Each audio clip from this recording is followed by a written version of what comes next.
Hello, boys and girls, one and all. It is time for Overcast. I am Frosty. I have returned for episode number 29 of Overcast, this great show which is your news source for all things Overwatch. So glad that you're able to be here. As you notice, my friend Chris is not here this week. I think that work has taken him from me, so I will have to get over there to the West Coast and see what's up with that. Anyway, thank you for joining. Remember, you can always connect with us on social media. You can get with us on Twitter, @OvercastShow. You can also go to our blog page, which is theovercastshow.blogspot.com. You can go over to frozenfoxradio.com, where you can learn about this and all the other shows that the Frozen Fox Radio Network has to offer.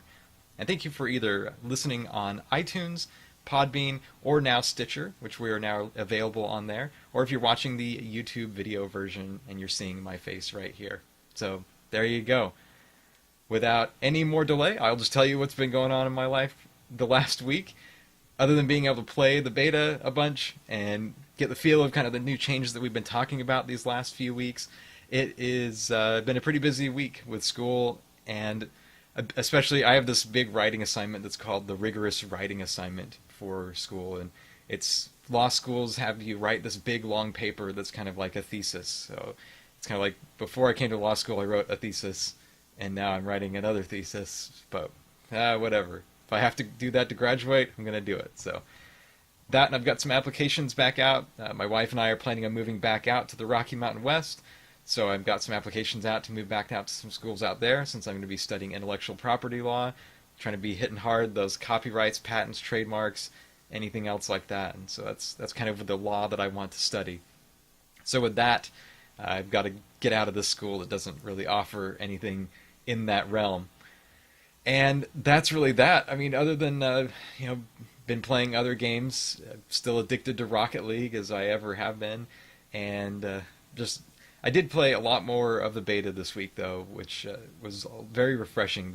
The changes, like we talked about, came into play, and I've been trying to feel those out. Chris and I got to play a bunch of matches on stream, so that was a lot of fun. And I kind of have like I don't know, some things I'm liking, some things I'm not. I think what I'm starting to see, and I'm just going to flow right into the kind of the beginning of the topics of the show this week.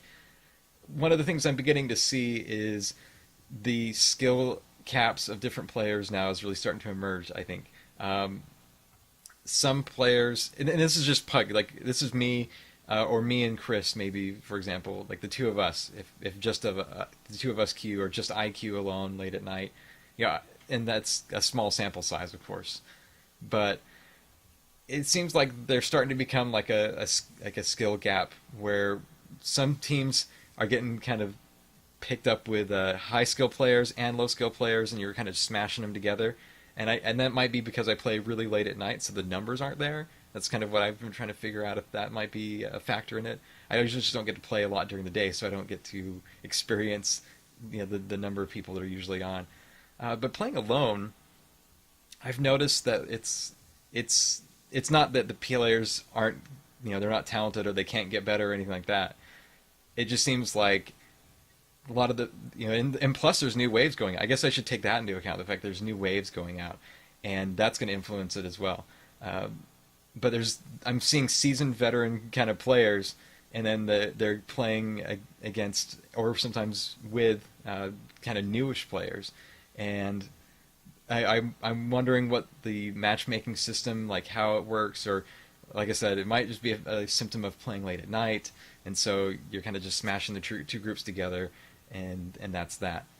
I hadn't tried it out until this week more than I had. I tried it like once when the beta first reopened, and I tried it a few more times this week just to see what it was really like still. And that's AI mode. I've been trying to give that a little bit of a try. I don't really like to play it as much because you don't get very much out of it progression-wise, and sometimes the bots can just get steamrolled, especially if the players on it are good and you're just trying to play. For example, what I was trying to do is I was just trying to experiment with some new heroes that I thought I wasn't really that good with, and so I was just trying to get some time in with them and experience the mode. I wanted to test it out because I talk about the show, so I might as well test it out and see what it's all about. And that's the mode where it seems like even with not great team comps, you can just kind of overcome some of the bots. The bots aren't that bad. I mean, they're not amazing by any chance or any stretch of the imagination, but they're not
nip it in the bud right now. Just get rid of that.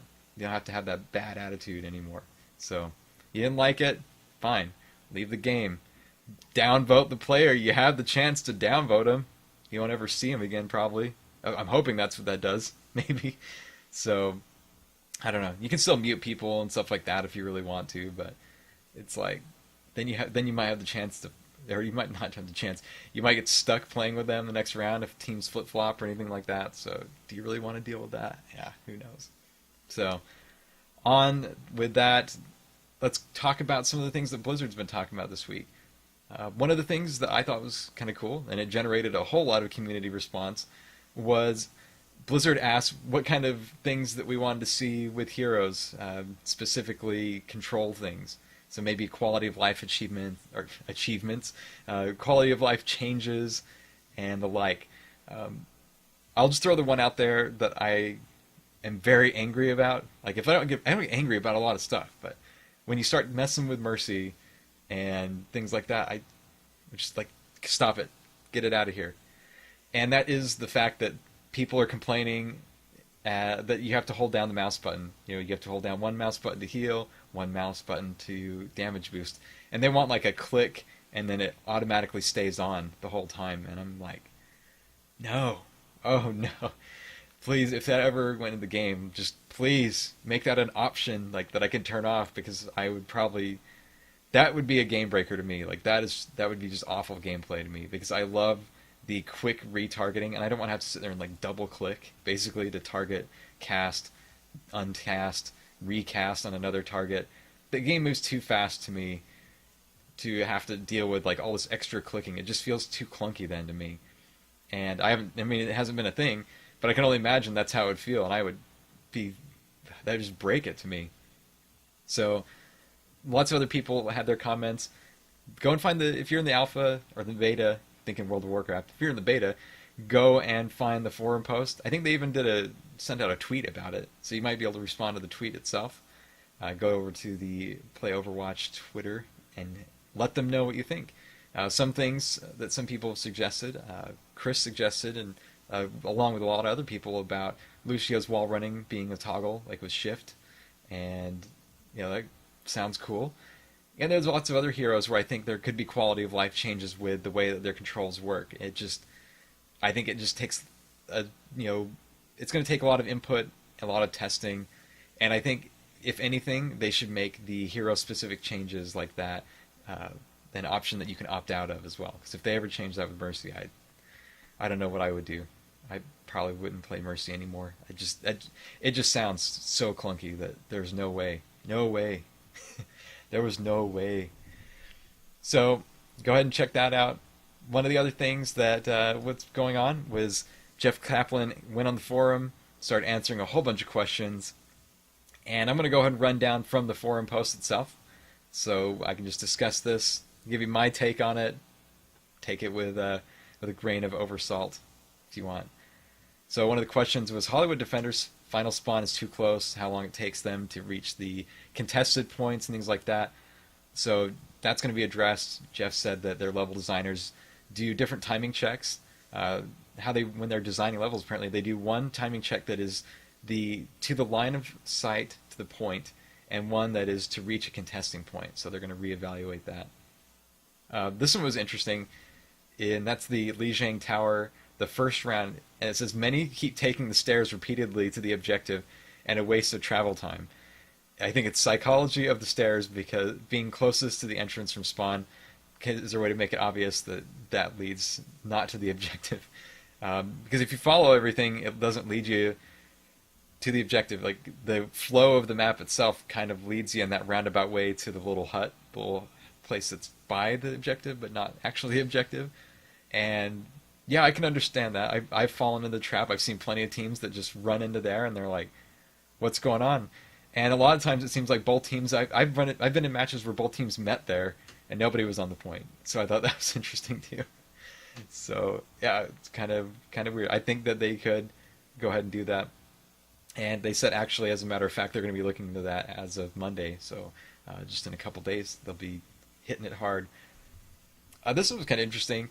Somebody said that they made a comment about how the streets of Numbani, they look too clean. As we know, there was supposed to be like an evacuation that happened, and they said, shouldn't there be more clutter on the ground and stuff like that? So Jeff said, we've always felt this way too. It's really funny that you brought this up, is what he says, because last week they had made changes to Numbani, so I guess internally they made changes, and that will go live sometime in March, he said, and that will make it a little bit more lived in. And so he said, hopefully you'll like the changes. Someone else asked, I hope the extended versions of the map, intro songs, and Lucio's songs will be made available. The Watchpoint Gibraltar intro reminds me of the Get Sack soundtrack.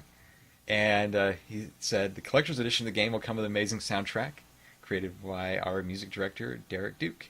Some of the tracks are exactly what you're looking for. So there you go. Cool stuff. If you love the music as much as I do, I love the music of the game. Like every map's music. I love the intro music. Heck, I love the play of the game music. So it just gets me pumped up like every time. Even if it's not me having to play the game, which as a Mercy player predominantly, that just doesn't happen. So I just get pumped up anyway. Somebody said voice line delay should be removed altogether in parties so that we can spam to our heart's content. It's created many funny situations that already exist in Hearthstone and works well. It says, we haven't fixed this implemented. It will be in an upcoming patch. Basically, you can spam a line a few times before being put into a timeout, and that cooldown is much shorter than the current one. So there you go. They're going to be fixing the Torbjorn legendary skin that breaks the user UI, the bottom left of the game. And some other little fixes like that. Somebody else asked, where is the spectate button? I've had amazing friends that I'd love to watch. And they said, this is coming. I think it's already implemented. I could be wrong here, but it should go live in March and April. So when he says it's implemented, I think a lot of times he's referring to the internal builds of the game, not necessarily what we have, of course. So look for that in our version in March or April. Speaking of March or April, it just seems like, man, March or April, we're getting into spring, which means we're getting close. We don't have a release date, but are we going to get one soon? Soon? Blizzard, TM, trademark. Let's do this. So we shall see. It's kind of like BlizzCon. I'm waiting every day. Because my birthday is back in February, the beginning of February, and every day I'm waiting for the announcement of BlizzCon because it starts to come around this time of year. So the hype is building right now in the community, and the hype is building for Overwatch release date and beyond as we get into the meat of the year here. And let's see. Somebody else asked, please have the game remember previous custom game settings, or at least move gameplay options to be listed under the hero options, which aren't used as much. And they said, there are some changes we want to do with these options. We'd like the heroes to eventually be on a grid. We consider moving them beneath the gameplay. The custom game settings, the menu is a little bit clunky. I don't really like it as much. But I do like the settings that you can change in the game. That's pretty cool. So I'm excited to see what they do with this. And I'm excited to see what things emerge from this. I don't have a lot of friends that play custom matches, at least they experiment around. If I had a group of friends that could play custom matches with all the time, I'd love to do it. Because you can play with bots, I guess. But I want to see what people do in these situations and how it works in like kind of a more real-world environment. But if I can't play with a bunch of people, I might have to relegate to bots. Because there's a lot of things I'm still dying to try after I saw all those options.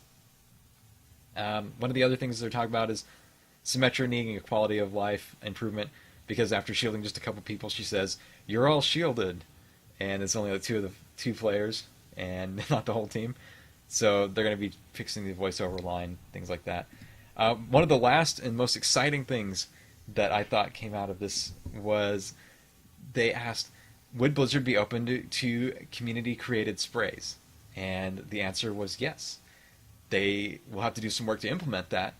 But I thought it was very interesting because I have a lot of artist friends from the Warcraft community that absolutely love Overwatch as well. And I know that they would probably be excited to be able to create their own custom sprays to go into the game. And that'd be awesome to be able to put your own artwork in the game, I think, as an artist. You know, the sprays look good already, but it's like, I don't know if anybody else, however many of you use Telegram. Telegram stickers are like the rage right now. So if you get like a custom set of Telegram stickers, you know, it's really cool. Imagine having your custom set of sprays in the game. Like, that'd be a lot of fun. So we could have like Overcast spray or a Frozen Fox radio spray. There you go. That'd be awesome. So there you go for that interview, whatever you want to call it. One of the other things he did address in another post, I think it was a couple days before he did that huge thing of like answering posts, is they talked about beta access and kind of who got into the beta. Because there's this misconception that it's all streamers and content creators and things like that. And that was 1%, he said, of the total invites was to content creators, basically. So he just wants to let us know, like, this is a perception issue. And a lot of the people I play with, I mean, I do play with content creators, but I hardly see a lot of them in, you know, any of the games I play, just, you know, when I'm plugging alone. So every once in a while I'll run into him. Sometimes I wonder if, and I've never had this confirmed, but sometimes I wonder if the matchmaking system tries to pair you up with some of your friends. Because I've been playing solo before, and then after a game or two, one of my friends will end up on the opposing team, and then they'll end up on my team, and it's like, what's going on here? And then we'd party up, you know, because we'd be like, oh, we're on the same team, let's get into a party now. So I'm curious about that.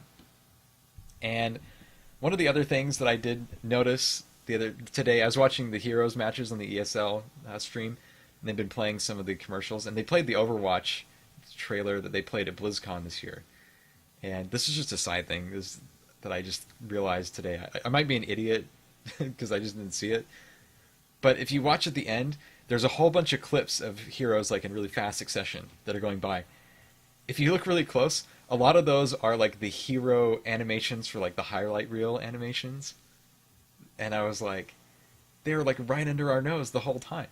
They're right there. They already had those animations. They're not like the default ones that you usually see like for a play of the game. They're like some of the ones that you unlock. And I was like, man, these were done months ago. So who knows what they're working on now? You know, they're bigger and better things. So I'm excited to see what comes. But I thought that was interesting. When I saw that commercial, I was like, they snuck that in. I had no idea until today. I didn't even realize it. And I was like, that's one of the unlockable animations for such and such hero. I think it was Bastion was the first one I realized who it was.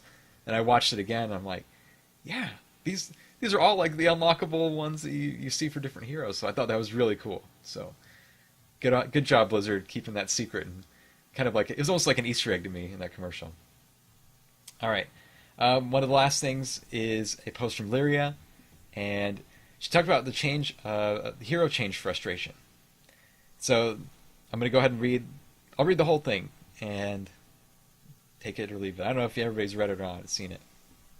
But the person said, "You killed Bastion. Good for you. He was already terrible for high skill players. Imagine at least the newbies and unskilled players will feel comfortable." So mad about these changes. And this is what they said. "I certainly appreciate being frustrated by gameplay changes. I'm also super grateful that you took the time to the forums to share your thoughts, even though this is not helpful feedback." Yeah, it's not really helpful feedback. It's kind of like what you just see on most game forums nowadays anyway. But they went in further and said, "I've gone ahead and locked the thread. Please don't create new ones for this." And basically, they just reiterated, as a general note, sometimes the changes we make during beta are more of an experiment than something we know will be a solution. That's definitely the case of Bastion and Torbjorn in this patch. We realize that making constant changes to each how the heroes play can be a bit jarring, especially when they affect heroes you love, and for that we apologize. We hope you be patient and conduct experiments to make it a better game. That's it. We're in beta, people. Don't freak out. I mean, it's kind of like with alpha right now. Like World of Warcraft's going through alpha, and they're making drastic changes to some classes, like massive overhauls and how they work and things like that. And it's just like this massive upheaval constantly. People just complaining about it, and it's like, just chill. Changes have happened to video games, like World of Warcraft. I mean, the game's over a decade in development, and it's changed, and classes have changed forever. And it's just the same way. I mean, this game isn't even launched yet. Everything that they're doing is an experiment. They're gathering data. They're making tweaks and changes. I mean, they're getting ready to, get this game set for release. So, expect them to make changes. Expect them to break your hero probably sometime in the future. Expect them to try to fix your hero sometime in the future. And expect it to probably end up somewhere in the middle, where maybe you don't like it, and maybe Blizzard likes it. And there's some things on each side that you like or dislike. But it's just the way that it works when a game is in development. It just happens. We're in the beta. We're not in the final release. When the game finally releases, we're going to have patch notes in the future anyway. Torbjorn and Bastion will probably get buffed, and then they'll probably get nerfed. And everybody else will probably get buffed, and everybody else will probably get nerfed. So it's just an ever-flowing, evolving game. And especially with an esports scene that's just, it's heating up right now, it's only going to drive that even more. So just kind of get used to it. It's an evolving game. It's kind of like they didn't just give us the game and just leave it. They could have done that. They could just make the game, make these heroes, and just throw them out there, and they're always the same. Or maybe every once in a while they'll make like one change to them or a drastic change, and that'd be boring, and people would leave the game because eventually games would become predictable. You'd only use certain compositions.